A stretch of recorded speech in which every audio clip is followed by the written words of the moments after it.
En brasse, un pourcentage important de votre propulsion doit provenir du mouvement de vos jambes.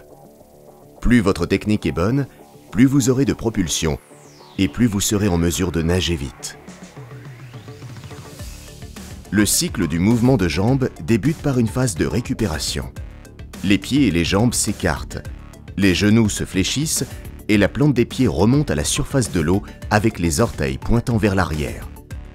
À la fin de cette phase, vos genoux et chevilles doivent atteindre un angle d'environ 90 degrés et vos pieds doivent se trouver juste au-dessus de vos genoux. Regardez comment Florent ramène ses pieds vers ses hanches avec la plante des pieds vers la surface. Ses genoux s'écartent et, plus important, ses pieds sont positionnés juste au-dessus d'eux. Essayez de ne pas écarter les genoux au-delà de la largeur naturelle de votre corps, car cela engendre plus de résistance et rend plus difficile une bonne prise d'appui au niveau du pied.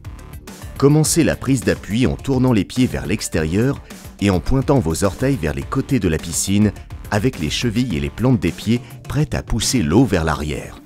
Avant que Florent effectue un mouvement de jambes, il tourne ses pieds vers l'arrière pour obtenir une bonne prise d'eau et donner ensuite un puissant mouvement de jambes vers l'arrière. Passez à la phase de propulsion en poussant vos pieds vers l'arrière tandis que vos jambes s'allongent complètement. Tournez vos pieds dans un mouvement circulaire à la fin du mouvement. Essayez que la plante de vos pieds soit au même niveau et se touche à la fin de cette phase du mouvement.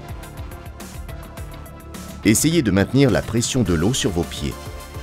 L'orientation de la force doit être vers l'arrière plutôt que vers l'extérieur, avec un mouvement de jambes étroit. Les derniers 30 à 45 cm de votre mouvement de jambes sont essentiels, car c'est à ce moment que la plus grande propulsion est acquise. Tournez vos pieds afin qu'ils se rejoignent à la fin du mouvement.